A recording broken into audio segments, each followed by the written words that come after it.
Eu falando com você porque, na realidade, o Darwin bebeu, ao início da sua tese, no Thomas Malthus, sobre a bomba populacional.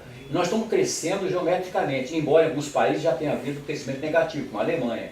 Mas, de qualquer maneira, a curva é quase exponencial. Isso vai levar uma pressão ambiental, como você falou muito bem, terrível, né? Pode ser, então, que exatamente a previsão catastrófica que o Thomas Malthus fez para a população humana, e que, no caso, o Darwin projetou para a seleção natural, ela que já é a porta da gente. Você acha, o que você tem a falar sobre isso, alguma coisa? Você acha que o homem vai conseguir, de repente, refrear isso? Ou eu estou especulando demais? Eu acho que a gente tem vários problemas nessa história. Se a gente olha para a África, que é um país muito desvalido, e onde morte por doença e por fome muito grande, a gente pode pensar que isso já está acontecendo à nossa volta, e a gente pode pensar por uma porção de questões que isso já está acontecendo à nossa volta. Por exemplo, mudanças que o homem faz no ambiente, tendo impacto sobre nós mesmos. Isso tem várias linhas que a gente pode seguir por aí. Mas, ainda assim, eu acho... a gente parece sempre viver no final dos tempos, né? Parece que os historiadores e os filósofos indicam isso pra gente. A gente sempre parece que está à beira de um desastre, mas esse desastre se consuma de uma maneira mais local, assim como a evolução é uma questão local. Os desastres, pelo menos até agora, parecem serem locais. É claro, se houver um grande buraco na camada de ozônio, todo mundo vai sofrer com isso. Ou se o mundo se desertificar como um todo, isso vai ter um impacto sobre a gente. Olha, o derretimento das calotas polares e tudo mais, isso vai ter um grande impacto sobre a gente. Mas a gente não sabe até que ponto esses fenômenos são irreversíveis ou são reversíveis. E se eles são reversíveis, se a gente vai ter tempo para reverter essas coisas. Isso eu acho que depende muito de decisões políticas, econômicas, que envolvem questões econômicas muito graves no planeta.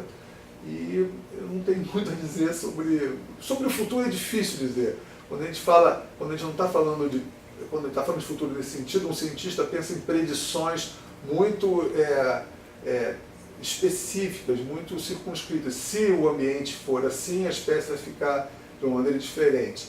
Mas a gente está falando aqui de um futuro mais amplo, que envolve regiões continentais mais amplas. Então é muito difícil prever esses processos.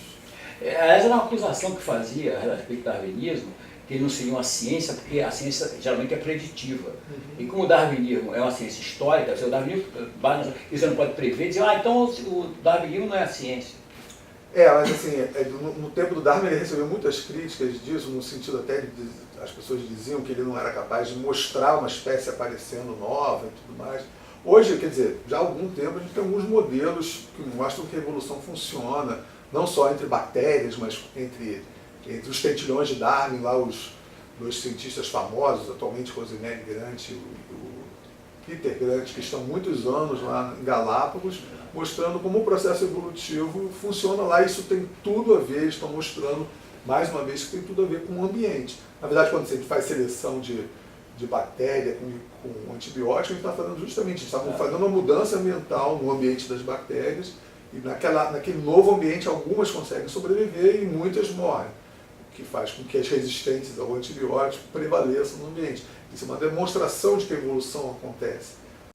Então, a crítica ao Darwin de que ele não tinha mostrado a evolução acontecendo, hoje em dia já é bastante enfraquecida. Tem muitos autores, muitos cientistas que trabalharam com modelos evolutivos na natureza e em laboratório, mostrando como os processos evolutivos acontecem. Agora, de fato, até haver espécies novas aparecendo na natureza, a gente conseguiu ver em algumas circunstâncias. Então, na realidade, parece que fala que o Darwin fez uma previsão arriscada. Ele disse que a origem do homem estava na África. Porque ele dizia que nós somos muito parecidos com o gorila. Na época ele falava do gorila.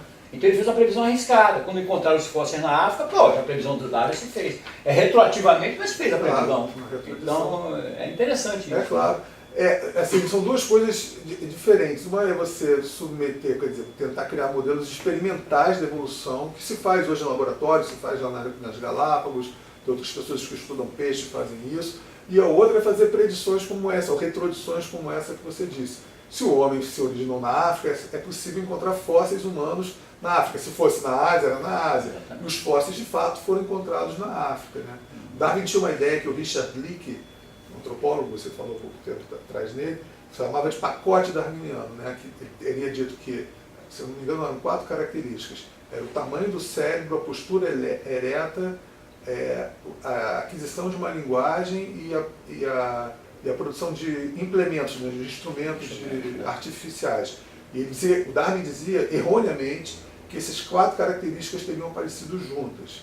Hoje em dia já se tem uma ideia muito clara de que o bipedalismo, uma postura ereta, veio antes do próprio crescimento do cérebro, que a gente sabe que a postura ereta liberou as mãos justamente para a manipulação de objetos, no sentido de manufaturar objetos, e também a postura ereta fez uma modificação na nossa caixa vocal, permitindo que a gente imita muito mais sons e favorecendo o aparecimento da linguagem articulada, que nenhum outro animal tem do jeito que a gente tem.